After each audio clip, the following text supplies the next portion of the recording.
Yeah.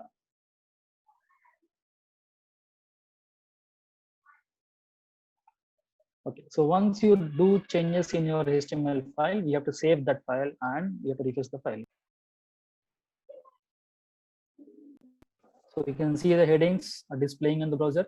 So if you see the heading 1 is having the highest font size is 32 pixel, and when it goes to H6, it is getting reduced the font size. So the font size of the headings were predefined within the HTML. So there is no point of adding our own font size. So if we want a specific font size which is ready-made from the HTML, then we can go for headings. So the specific use of the HTML headings are for, so I said like before, heading will be used for titles and subtitles, and after that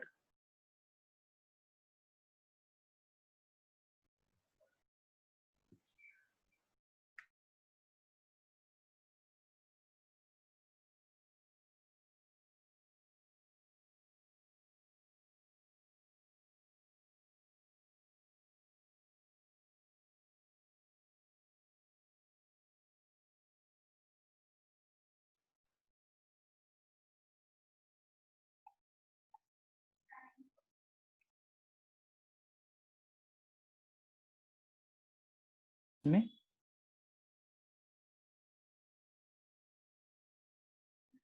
Hello. Yes, sir, can you hear me out? Okay. Yeah, fine. Okay. So heading has a specific purpose for it is used for titles or subtitles, and under that heading we will write our paragraph tag to have some content, and we have to start the tag and end the tag. Inside that we have to write the content of the HTML. Let's take some content of the paragraph, put it inside that.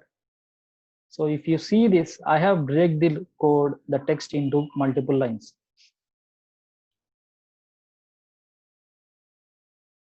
And save this.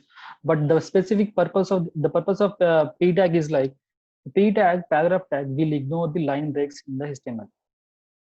So even though I break the code, break the text in the browser, it will not break the text. You see this, it is straight away displaying without the line breaks. So this is a peculiar behavior of the paragraph tag. So if I want to add any breaks for any text, then I have to use a break tag. So there is a break tag in the HTML which starts with br, and break tag is a special tag which doesn't have any open and end tags. So it is only one tag which we have to end it with a forward slash. So in case I want to add a line breaks in a paragraph, then I have to add more break tags within the paragraph tag. Save the file. Now see, the text is breaking now. Previously it is not breaking.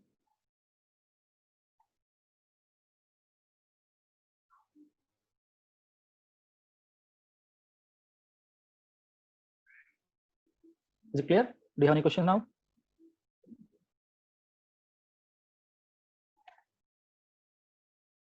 Okay, I'll take it as no. Let's move to the next topic, attributes. So attributes in HTML will add more information to the HTML element, and any HTML element can have their attributes. So if you see these are few different HTML elements. This is an anchor tag, this is an image tag, this is an paragraph tag, this is a div tag. So each tag are having its own attributes. So attributes are nothing will be written in the format called key value pairs. So this is the key, and inside the double quotes we have to declare the value. Attributes are written in the key value pair format. So anchor tag is having its predefined href tag to give an external link.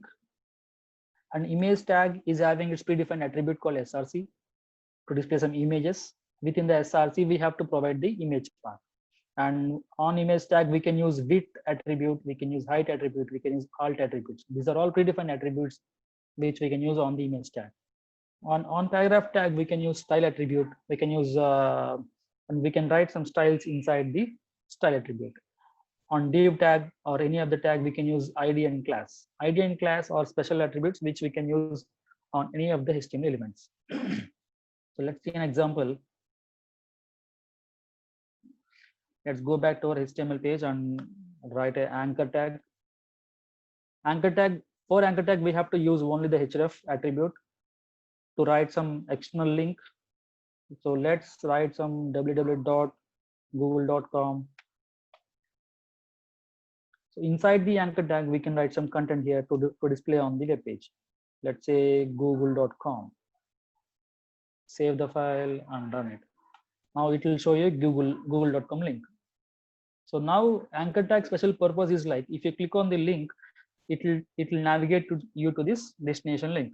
So we have provided the google.com. So when you click on that, it will navigate you to the google.com link by using its href attribute. So if I want to display an image tag will be starting with img, and image tag also has its own attribute called src. Src equals, and inside the src we have to provide the image path. An image is also an action is also an special HTML element which will not have the open and end tag, which will have the only one tag similar to the break tag. So within the src we have to provide the image path. So let's take a picture, and so I have a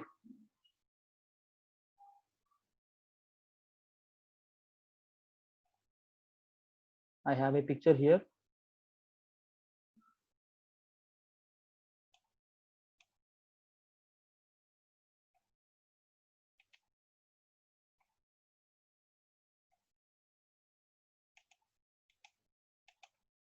So let's copy and paste this image here, or let us change the image name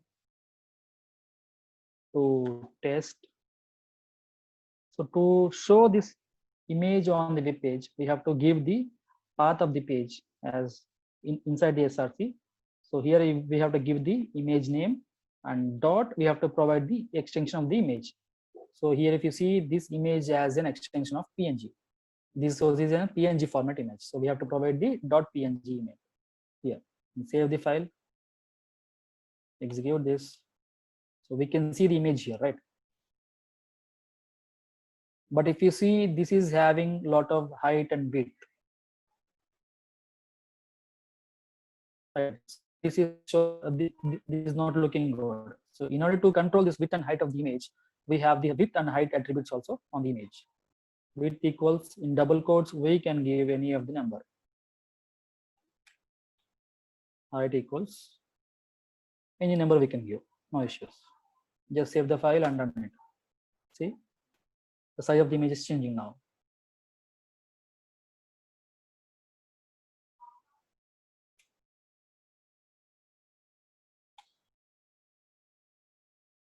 So this is the importance of the attributes on the image tag. If you take the paragraph tag,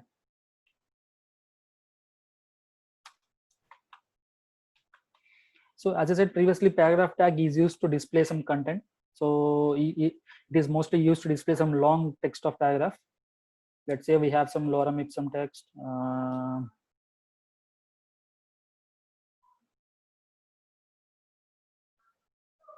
Yeah. Let's say we have a long text of paragraph. So now if I want to change the color of the paragraph, then I have to use the style attribute.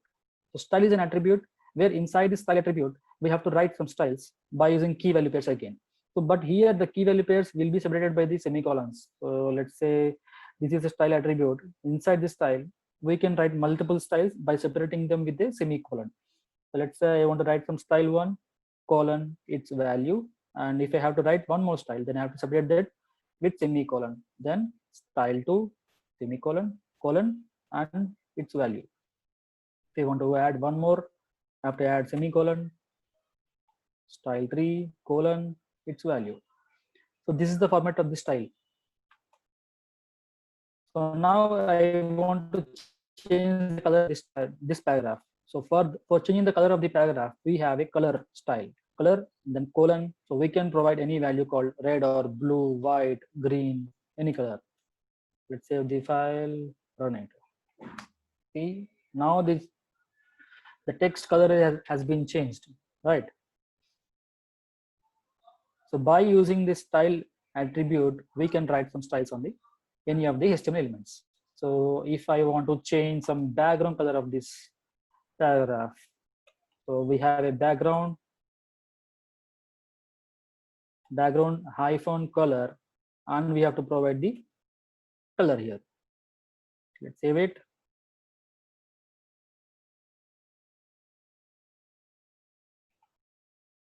And run the page. See, we can see some background color as blue and the font text as red color. Now, if I want to change the font size, so as I said, H1 to H6 tags are having its predefined font sizes, but paragraph tag does not have its own font size. So for that, in order to extend the font size of this one, we can write font hyphen size style colon. Inside this, we can provide any of the number, and it is followed by the pixel. So where the font size will be written only in the pixel formats, pixels or EM format. See, now the font size of this paragraph tag has been increased.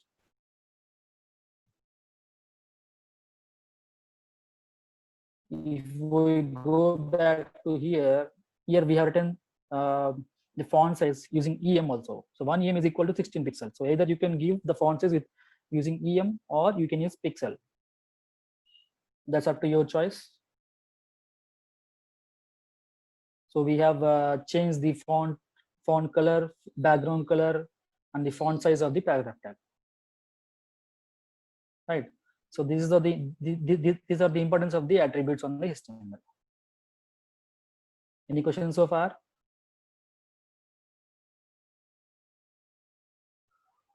Any questions, guys?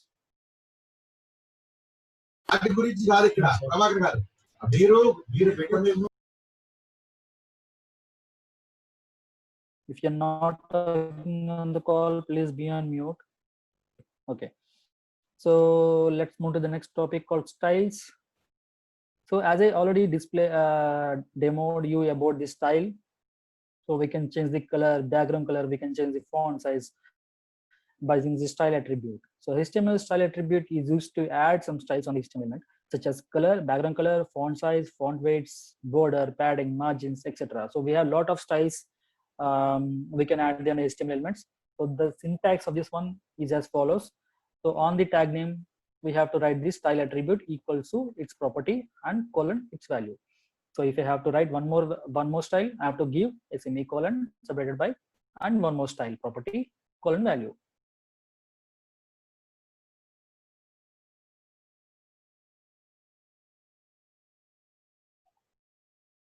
So if you see, we have already seen the example for background color, we have already seen for color, and font size we have seen. So let's play with the font family also.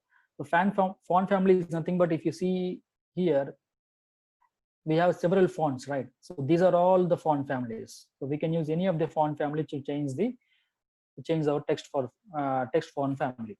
So right now it is displaying as some other font family. So if I want to change that font family to other font family, then I have to use the font family style colon, let's say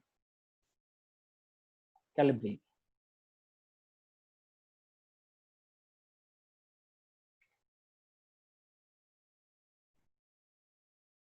Save it, run it. Now see, the font family has been changed for this text. So likewise, we can use Times New Roman, we can use any of the text format, any font. Any questions, guys? Is it clear?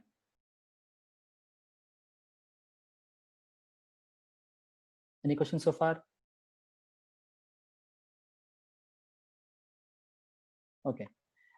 Next move to the next topic. So our next topic is text formatting. So in HTML, we have a text formatting HTML elements So these are the special HTML elements which have its own purpose. So if you see, these are all the different text formatting elements, which is B defines the bold, strong defines for an important text, we will be using the strong tag.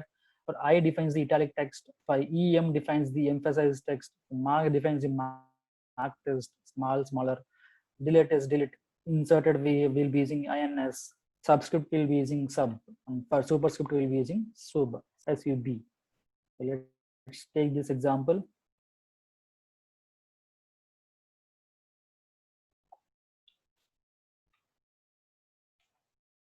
Yeah, let's save the file and run it here. See, this is a normal text without any style text formatting. So, but here we are applying bold, and here we are applying italic. We are using emphasized. This is smaller, and here we have a mark. The mark goes here, and the milk is highlighted here by using mark tag. And if you see this, this is going to strike the text by using strike tag. We have a strike tag here to strike the text, and the subscripted, it will go the text in a sub format, and superscript will go in the super. So the perfect examples for this is like, if you see any mathematical examples, we will see log 10, log 20, like that. So in that case, we can use this one. And if you have any birthday dates,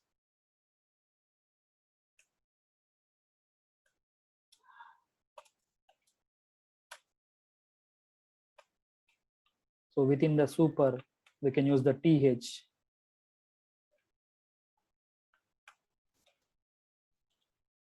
Save it and refresh the browser. So if you see this, log 20 goes here, 30th birthday here. So see, the TH is going as a super and 20 is going as a sub, right? So for special purposes, we'll be using these tags whenever it is necessary. Any questions here?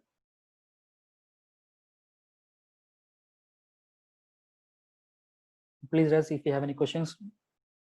No issues, I can answer your questions. If no questions, let's move to the next topic, tables. So in HTML, we'll be using tables to display any kind of data in terms of rows and column format.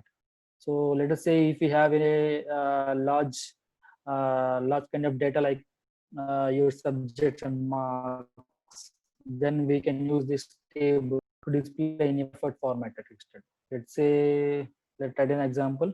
So table will be starting with the table tag, and we have to close the table by its close tag. So inside the table, we'll be having t head. This will define the header of the table, where we will write the columns of the table. So to write the columns of the table, column names, we have to write the column name inside the tr and close the tr. Inside the tr, we have to write the th tag. So here goes the heading. Let's say we want 3 columns, then we need to write the column name here. Let's say we want a subject column. Let's say we want marks column. Let's save it and see. See, we have 3 columns now. Let's enter some data into this. So to have a data into the table, we'll be using the t body tag. This is the table body.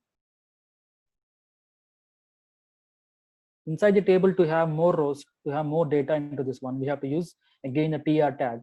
Tr defines the table row. Okay. So inside the table row, we'll write the table data. Table data will be using td as tag. So inside td, we will give the content.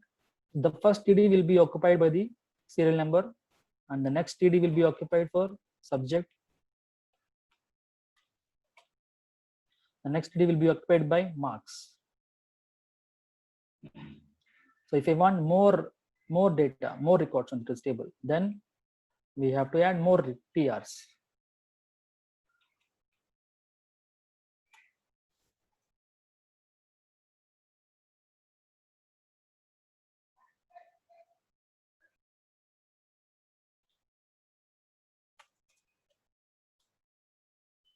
Let's see the file.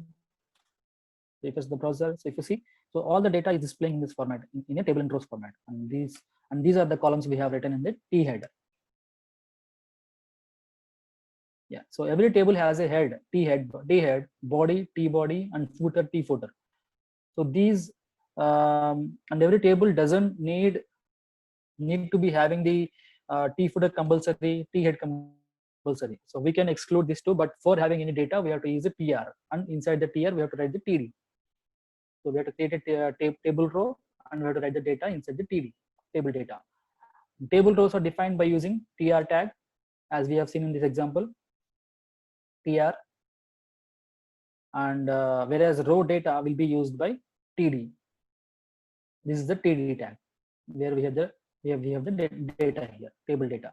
By default, TD will be having the text into left aligned. So if you see this, the text is always left aligned.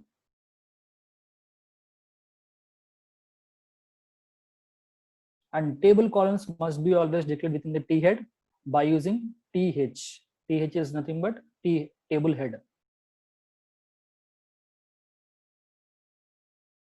See, we have a T head, and inside that we have a row for T head, and inside that one row we had 3 columns now.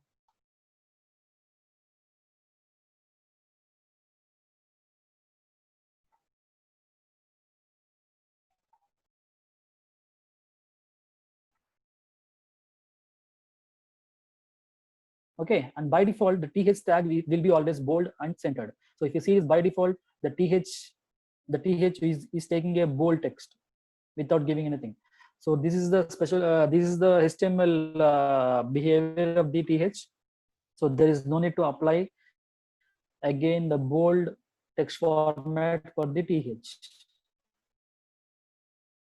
And if I want to club any 2 columns, then I can use call span to club or group 2 columns or more columns into one, and we can club 2 or more rows into one row by using row span. Let's see some examples here. Let us say I have a new table here, or let us modify the same row, same one. Okay, now let us say I want to have a table footer which will show the total of all the marks. So for that we have to write the T foot, and we have to end the 2 foot, T footer, table footer. Within the table footer we have to write one more TR, we have a row inside the footer, and we can write the data within the TD.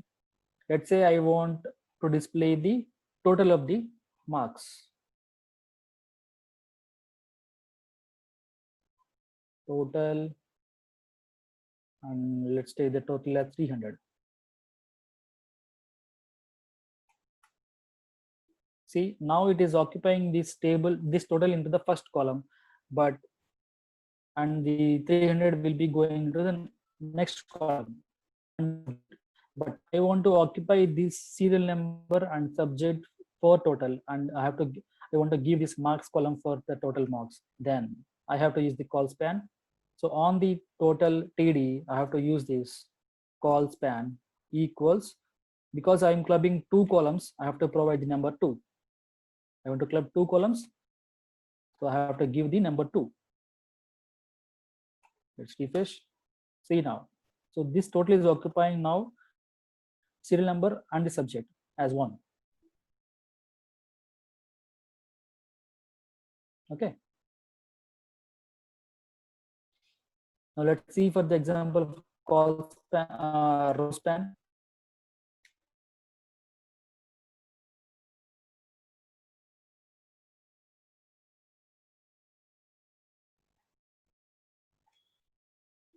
Let's assume we have 3 columns: month, savings, and saving for your holiday, and we have the 2 rows of data, which is January for $100 and February for $80.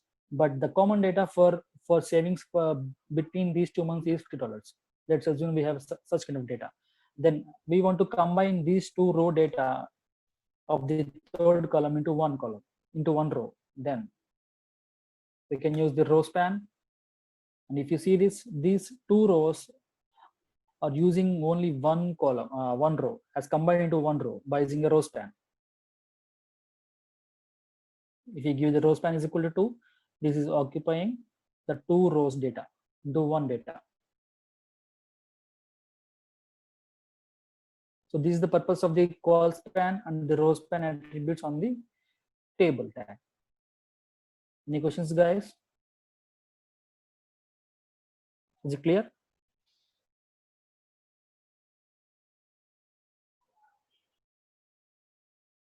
Okay, I will take it as no. Let's move to the next topic, images. So if I have to display any of the image on the browser, like we have displayed the previous image like this, we have to use the image tag. So image tag will be syntax is like this, image, and it's have its own attributes called src. Inside the src, we have to pass the image path.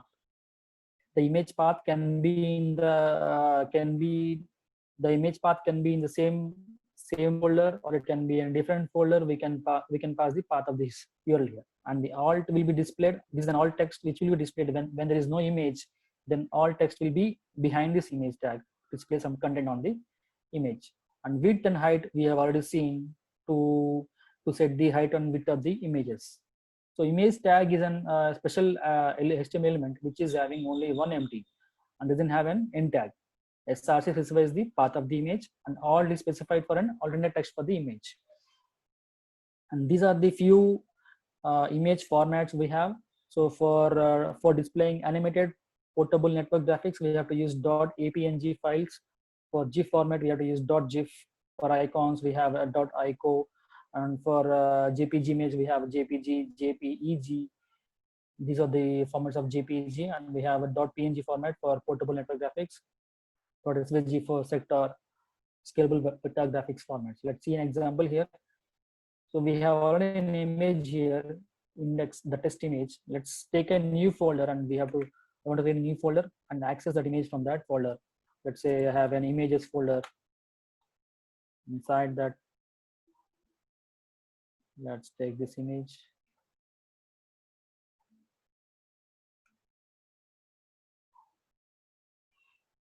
Let's rename it to test1. Let's go to code. Image will be written by with the img, and src will take the path of the image. So right now we have the image in images folder. So right now this index HTML is in the HTML folder, and we have to go to the images folder now. So we have to write images / test1.png format and close the image tag by / and the angular bracket.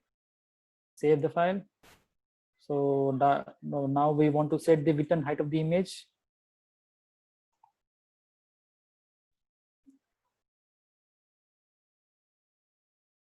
Let's say we want 200 pixel of the image. Height also 200. Save it. Save the file. Refresh the browser. Now you see, you can see the image. Right. So let's assume we have we don't have this image in this folder, and or else we have given a wrong name for the image. Then what will happen? What will happen is it will not show the image, and it will be looking awkward, but the customer will not be knowing what it is missing there. So for that purpose, for the better experience of the customer, we will be using alt attribute to provide some text behind the image. Let's say this is a test to see. Now we have HTML.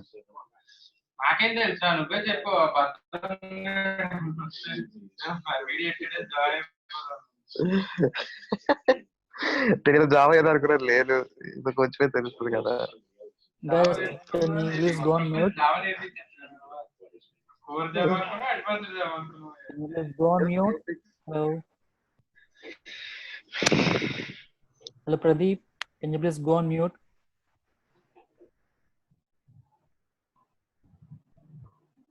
If someone don't want to listen, please go ahead and unjoin the call.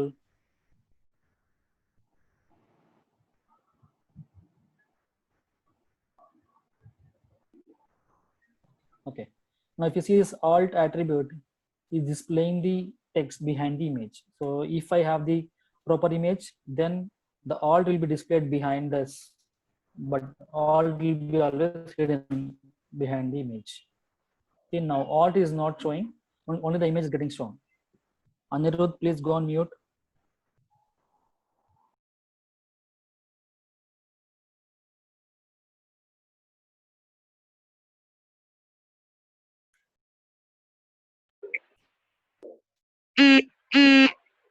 Koti, please go on mute.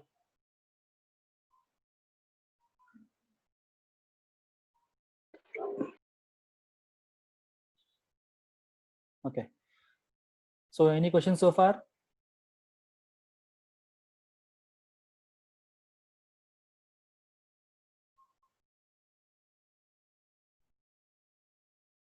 Okay, I will take it as no.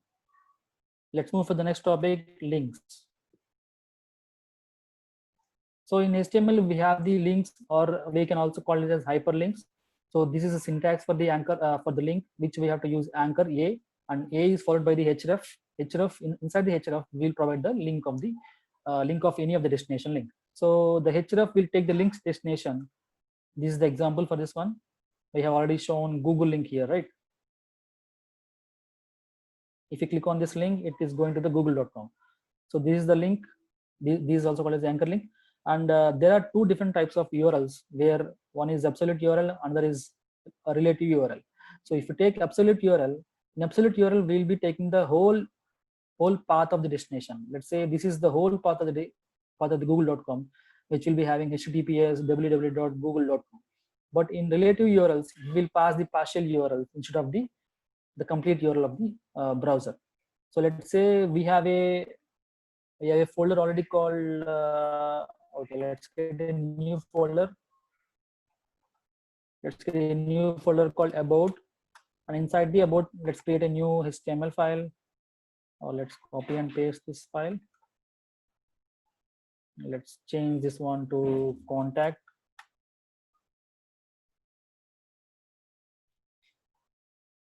So if you want to edit the file, just drag and drop here and remove the content over here.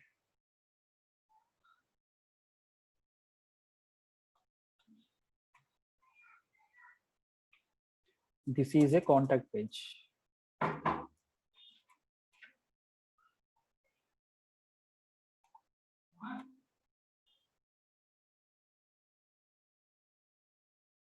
Okay, now let's say the file. Now if you want to have the anchor link, let's write A, starting with A, and it is followed by the href. Inside the href, for absolute URL, we have to pass the whole path, https://www.google.com, and close the tag, close the anchor link tag, write some content inside the anchor tag to display on the browser. So this is a absolute URL. If you want to go for contact page by relative URL, for relative URLs, we have to pass the partial URLs instead of the complete URL. So let's say this page is inside the about folder. So then we have to the about contact.html. Save the file. Now you see we have two links here, google.com and contact page. And if I click on the google.com, it's already going to google.com. If I click on contact page, it will be navigating to the contact page. Likewise, we can maintain multiple pages on this website within different folders, and we can navigate between the folders. And from contact page, if I have to go back to the next page again, let's have one more anchor link, href, close the anchor link. I want to go back from the to the index.html page. So then inside the href tag, so right now this contact page is within the about folder, but our index page is within the HTML folder. So we are ahead a folder. So that's why we put a folder under. So that's why to come out of the folder, we have to use double dot and a forward slash. Then we have to provide the index.html. We have a go back link. Click on the go back now. You see this file path is displaying under the browser, just showing the HTML/index.html. If you click on this one, it is going to the index.html page. See, now I click on contact page, it's going to contact. If I click on go back, it's go to index.html page. Likewise, we can create multiple pages and we can navigate between these pages. So this is the links in HTML to navigate between these, between any of the pages within the website. Clear?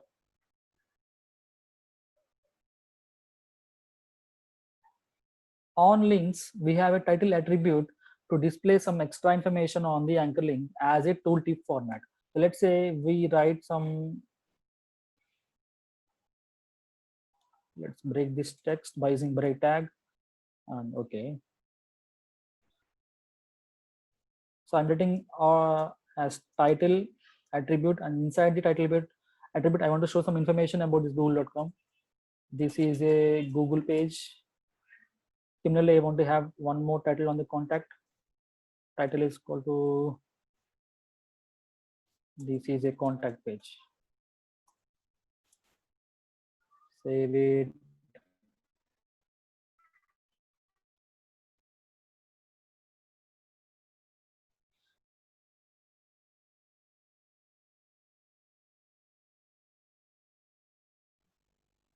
Now, if you see, and if I hover on this google.com, it is showing us this is Google page. If I hover on the contact page, this is showing us this is the contact page. So this is the importance of the title attribute on the anchor link. So we can add this title attribute on any of the HTML elements to show this text as a tooltip.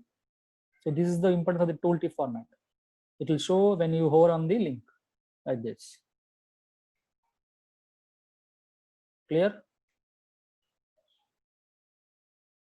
Any questions, guys? If you have any questions, please raise a hand and ask it.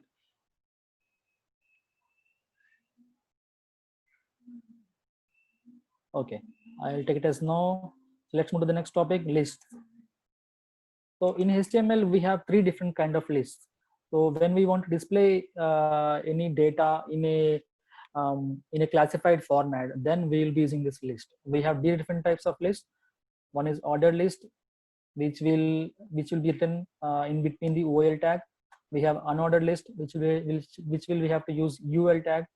We have a description list. For that, we have to use DL tag. Let's see by example, then we will be getting more understanding on this one. So let's write some content inside the contact page, as index is already full. So for ordered list, we have to start the tag with the OL and we have to end the OL tag. So inside the OL tag, to write any of the items, then we have to use LI. LI is nothing but list item. OL is ordered list. So inside the list item, we will be adding the item name. Let's say the mathematics.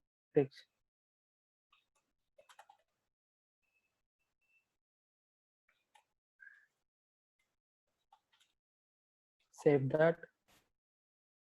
Let's click on the contact page. Now see, so this is the ordered list. Ordered list special importance. The importance of the ordered list is like it will show the list items in a ordered format. That means it will give the serial number by default whenever you use the ordered list. But for unordered list, there is nothing like that. It will just show you a dot there instead of the serial number. So there is no serial number for the unordered list. So for unordered list, we have to use UL instead of the OL. Inside the UL, again, the list items will be going under the LI tag. Save it. Now, if you see the difference between this OL and UL, for ordered list, we have the serial number. But for unordered list, we don't have a serial number. That is the main difference between these two lists. And if you take the description list, we'll have its subgroups inside the description list actually. Let's see the example here. Let's copy this example. So if you see the order list and unordered list, we have only one group of items, but when you use this description list, we can have multiple groups inside the one list.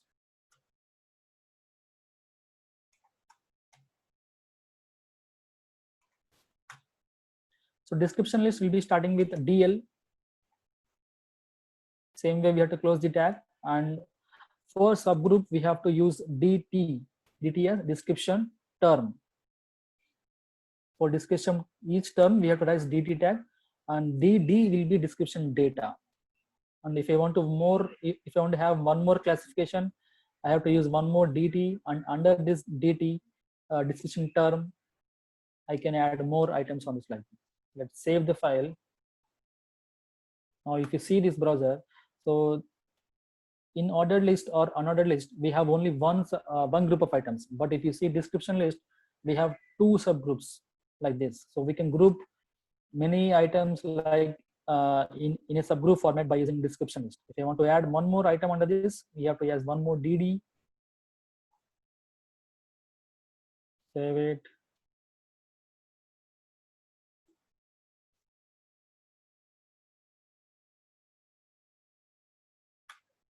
See, under one, this is one group, and this is a second group.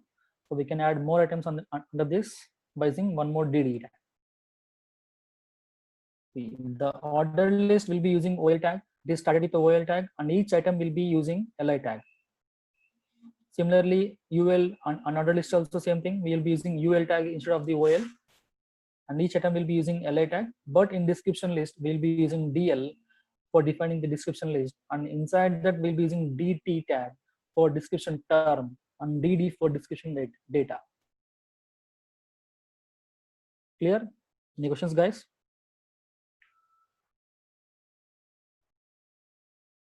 Any questions so far? Sir. Cool. So we are already came to the end of session. As we have some more time, please ask any questions if we have.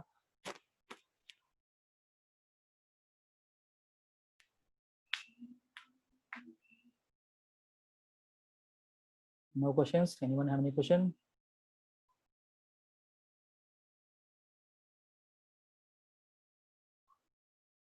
If you don't have any questions, I want to show you some of the advanced HTML tags like form tag, input tags. Is it fine?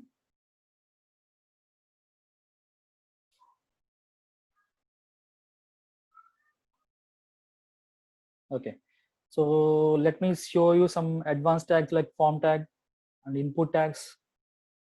So inside a HTML page, we can write some forms. So if you see any of the contact forms or if you fill any of the form on the website, so they will give you some text boxes to fill the data and give you some radio buttons. They'll give you some check boxes to check whether you're male or female, like that, right?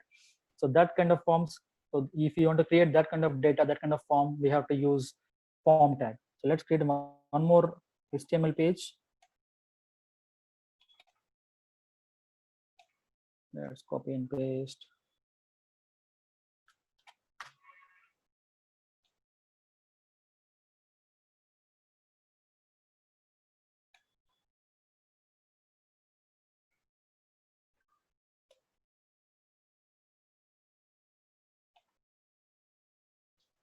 Okay.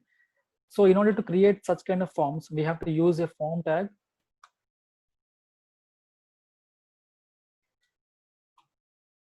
Inside the form tag, we have input elements such as we have input, we have a select for drop down.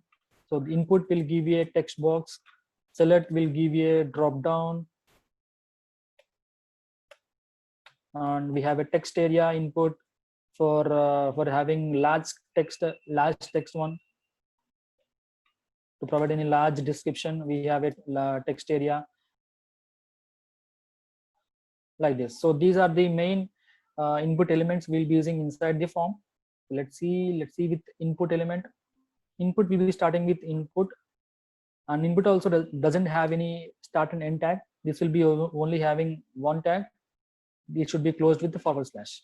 In input, we have to provide a name for all the form input elements. So inside the form, if we have to use any input or select or text area, we should use the name attribute on the input elements. The name should be always unique inside the form. Let's say I have a text, I have a full name, txt full name. This should be always unique. And let's save it.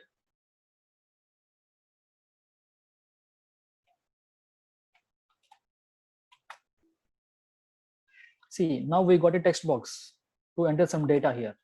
Similar kind of text boxes we can create more and more, and we can ask the user to enter some data, and we can save the data into your database. So in order to have some label before the text, we can use enter full name. For more specific, we can use label for the text box.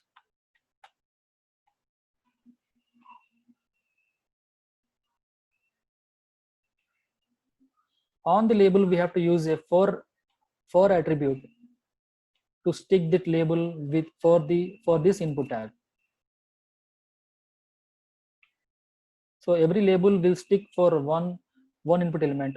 So for that, we have to use the for attribute, and within the for, we have to pass the name of the input element. We can write some text inside the label. We can see there is some mistake here. Label is spelling mistake. Label.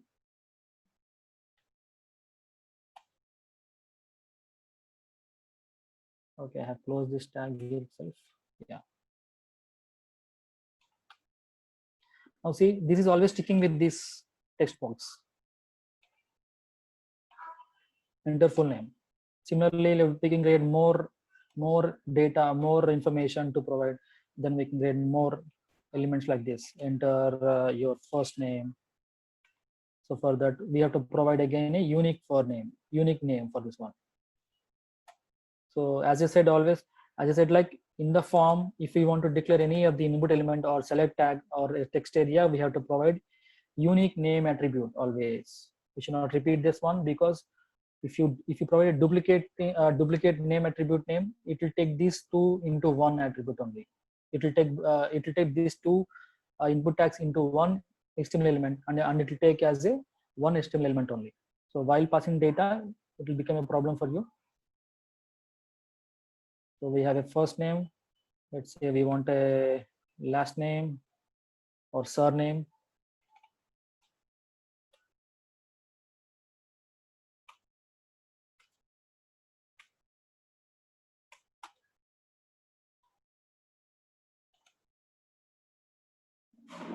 Save it and refresh the browser. See, now we got some information like this: enter first name, full name, surname. So if we want to break these tags, we have to use the break br.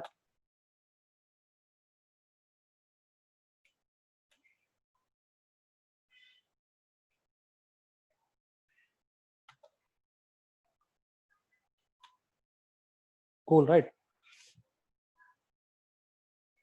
So if you want to enter any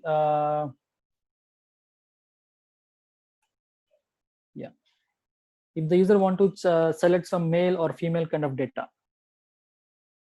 then on the input we have a attribute called input type. Type is an attribute where we will provide the type of the text box. So for a normal text box, we have to provide the type as a text, or by default it will take as a text box.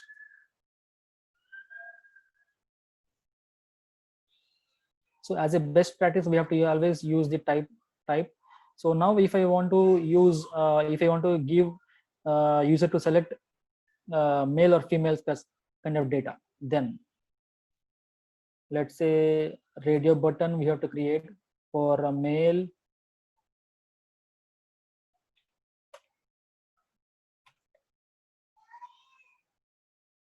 Now type should be right. Type should be now radio. For radio button, we have to provide the type as radio instead of the text. Let's give this unique name for this one. And label should be after this one. I want to display label after the radio button. Now let's say we want one more.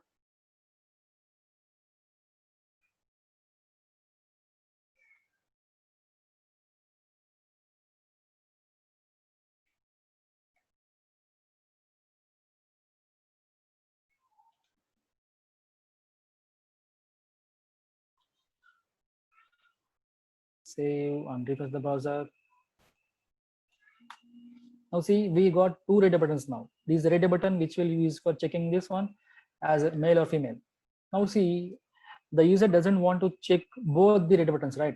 So whether he should be either email or the female, like he should be either the male or female, right?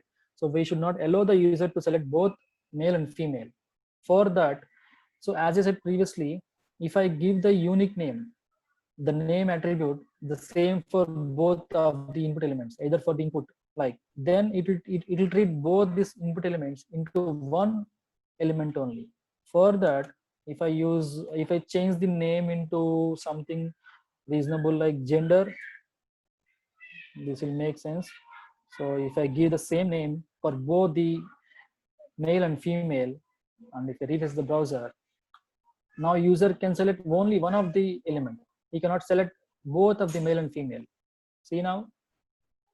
So this is the importance of the name attribute. If you provide the name attribute same for two input elements, then it will treat both the input elements as one input element only for the browser. So for selecting male and female thing, we have to provide the same name for both male and female. Clear? So similarly, if user have the some check boxes like he has some favorite things. Let's say I have some hobbies. Yeah, this will go for gender, right?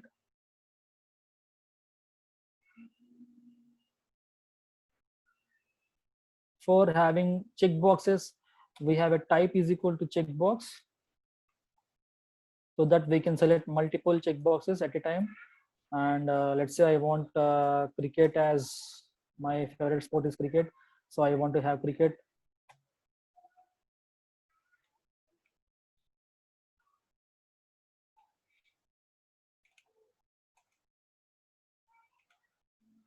For checkboxes, we have to always provide the unique names only. For checkboxes, we should not provide the checkboxes the same name for both the input tags, because the user want to select at a time multiple hobbies always, right? So in that case, we have to provide unique name always for the checkboxes.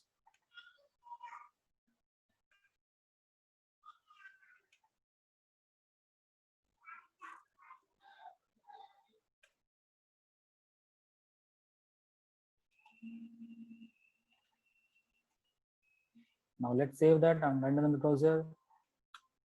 Now if you see, we have three hobbies now: cricket, drawing, and movies. So now the user can select multiple hobbies at a time. So this is the behavior of the checkbox. So if you provide the type is equal to checkbox, it will give you it will display the input element as in the format of checkbox, and the user can select multiple checkbox at a time. But again, if you provide the same name always, like this radio button, it will allow you to select only one radio button only, like this one. It will allow you to select only one checkbox. So that's not correct for the checkboxes. For checkboxes, we have to provide always unique name for the checkbox input elements.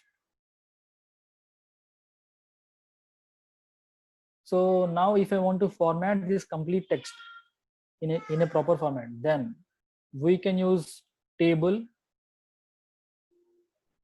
Let's put all the content inside the table, then it will look more cleaner than previous. Let's put a table inside this. Close this. Let's move this form out of this one.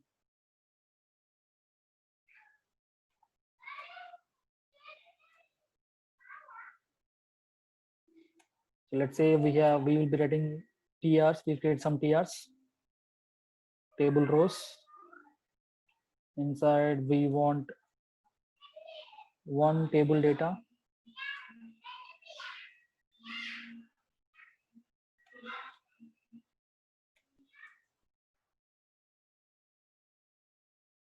For the name, or let us take the whole label element.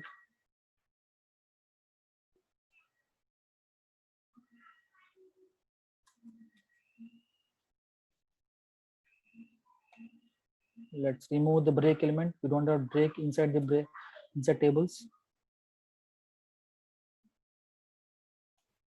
Let's create a few more rows like this.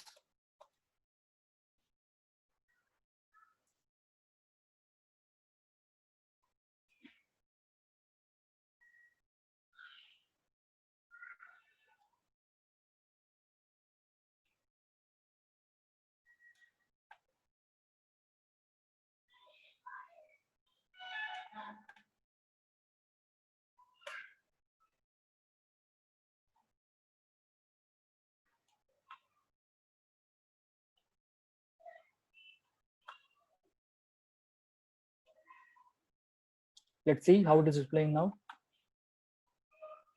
See now, so it is displaying in a proper format. Like, so there is no improper spacing between these two text box on the label. So previously we have this improper spacing, right? Now we have a proper formatting of this text box.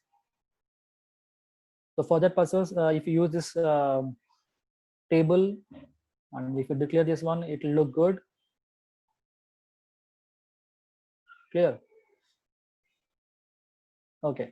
Now let us see some more interesting thing. So if I want to send this data to next page, let's say we have a form page, right? So if I want to send this data to the next page, let's copy and paste something like confirm page.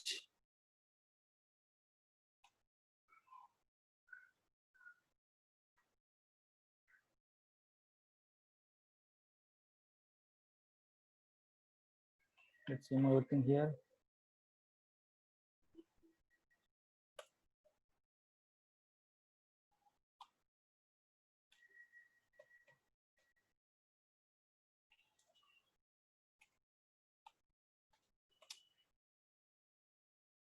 Okay. So now if I want to submit this form and if I want to send this data into the next page, then on the form element, we have an action attribute to send this data to the next page. So inside the action tag, we have to provide to the external web page destination. So here I want to go to confirm.html, and I want to send this data in a format called post. So on the form, we have two different kind of methods, which is one is post and one is get. I will tell you the difference between these two things. Let us say now inside the table or inside the form, we have one more input element, but now this input type should be equal to submit.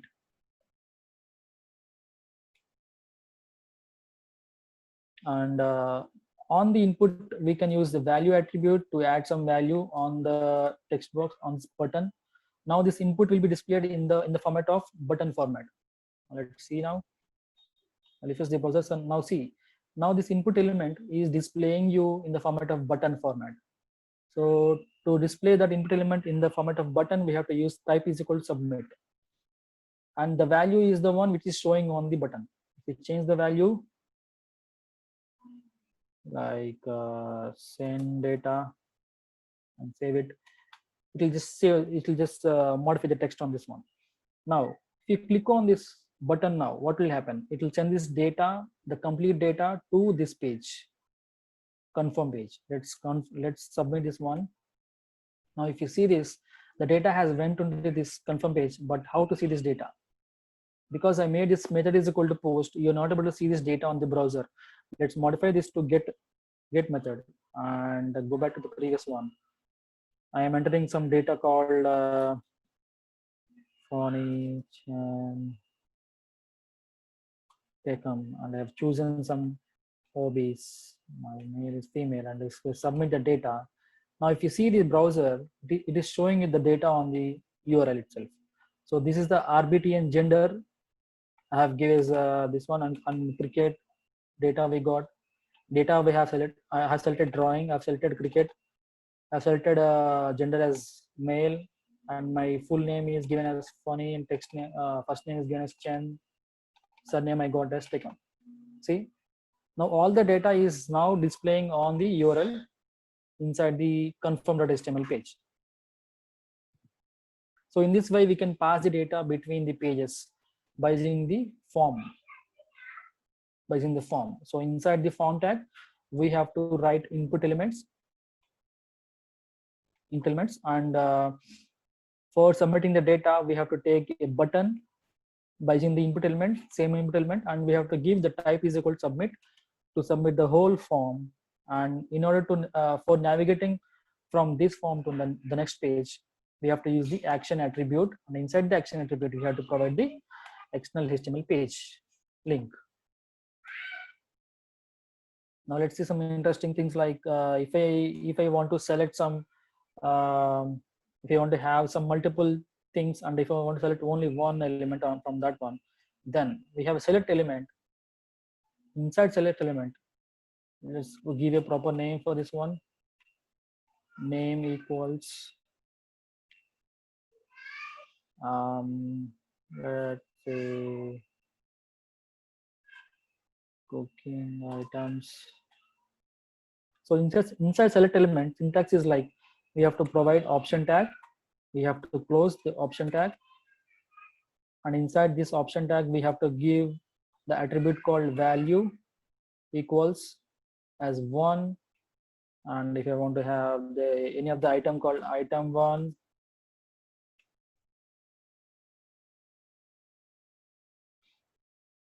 let's say we have more elements on this one.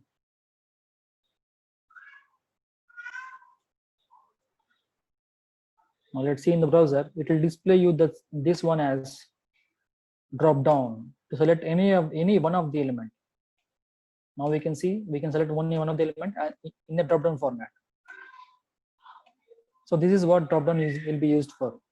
It will give you an arrow mark on the text box, and if you click on that, it will expand, and you can select any of the item from the select item. So this is how we use select elements on the HTML pages. And let's see the text area also. As I said, text area will be used for providing more description on this one. Let's say txt description.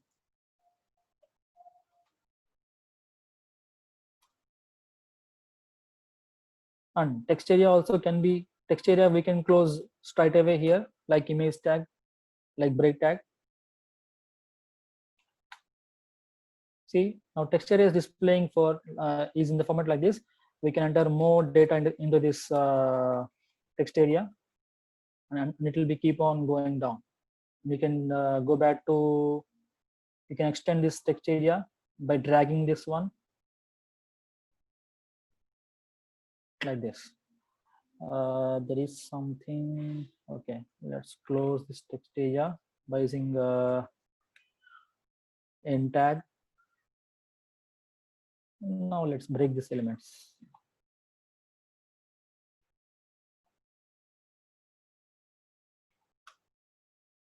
See, now we have a proper text area to enter some large text inside this one.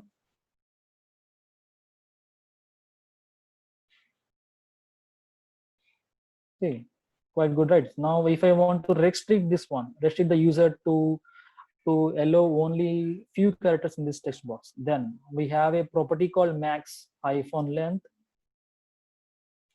equals, let's say I want to enter only 10 digits inside this one, 10 length.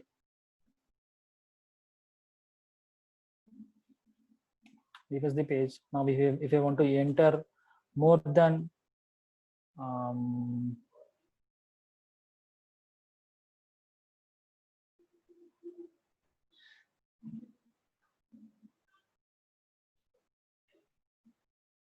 Okay.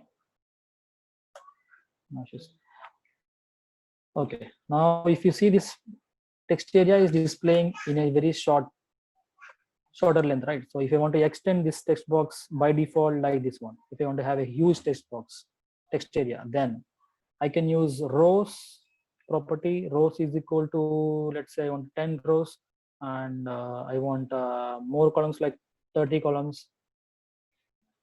Then by default, this text area will be expanded in this format.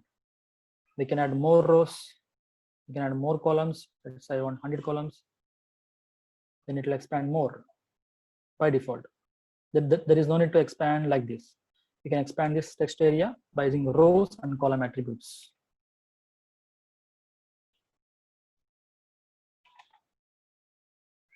Clear? Any questions, guys?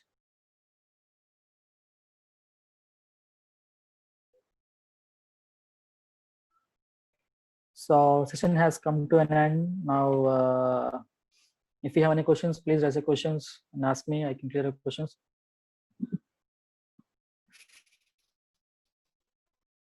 Yeah, Naidu Rajeshwari, is there any question? Any questions?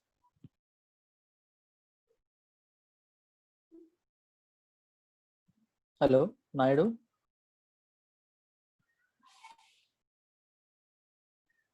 Hello.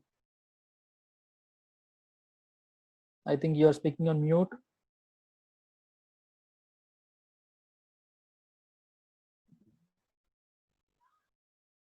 Yeah, please raise a question. If you have any questions. I am seeing your text, but not able to hear your voice.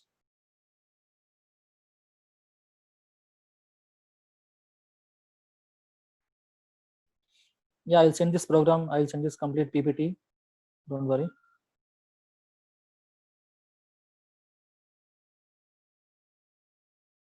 Anyone can understand this one. It is not only for IT people.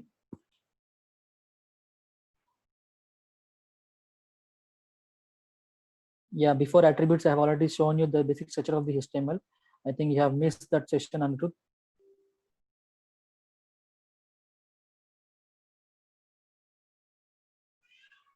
Yeah, don't worry, I will share the PPT.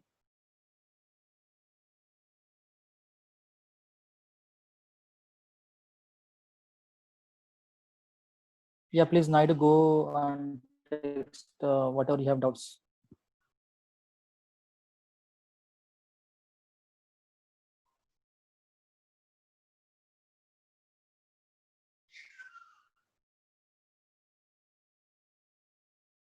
As we have only 1.5 hour session, so this has to be like this, so that way I can cover the most of the topics here.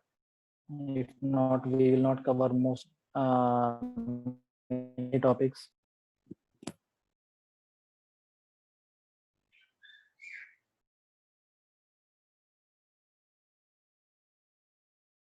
So if you use target attribute will be used to display the same page or that page into a new tab that is used on anchor link, not on that is not used on the input elements. For submitting the form, we have to use that in order to go to the next tab.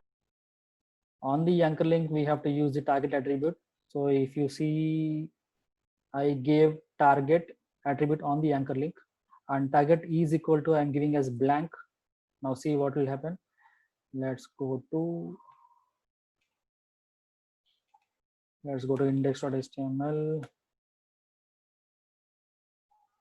Okay, it's on contact page. Now if I click on go back, it is displaying it is now not closing the same page, and it's opening a new tab by using target attribute. So if you give target is equal to blank, it opens this link, this anchor link, in a new tab. That's what these are the target. Yeah, of course, this is the first session.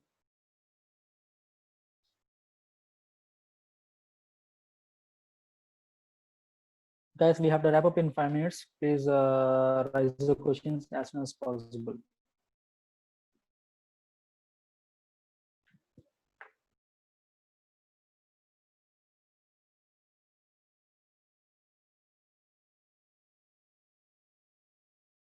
Any questions, guys?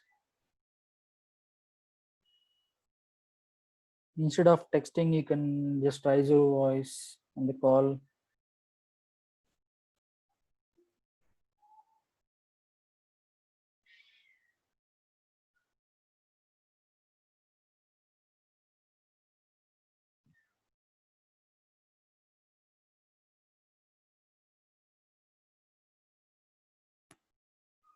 If no one has any questions, we can wrap up the call.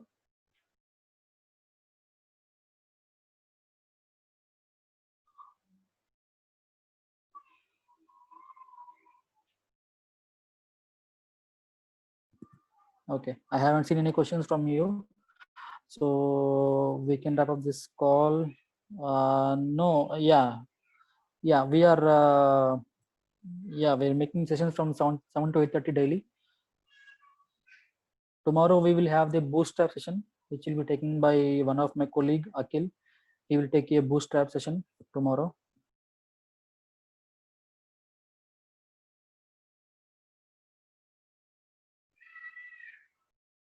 Okay, cool. Let's wrap up this call. Thank you guys for participating in this session. And if you have any questions, please raise your voice, and you can text me if you have my number, or you can take from the person we have contacted you. You can text me on the WhatsApp. No issues. I can clear your doubts. Okay. Okay. Chalo. Bye bye.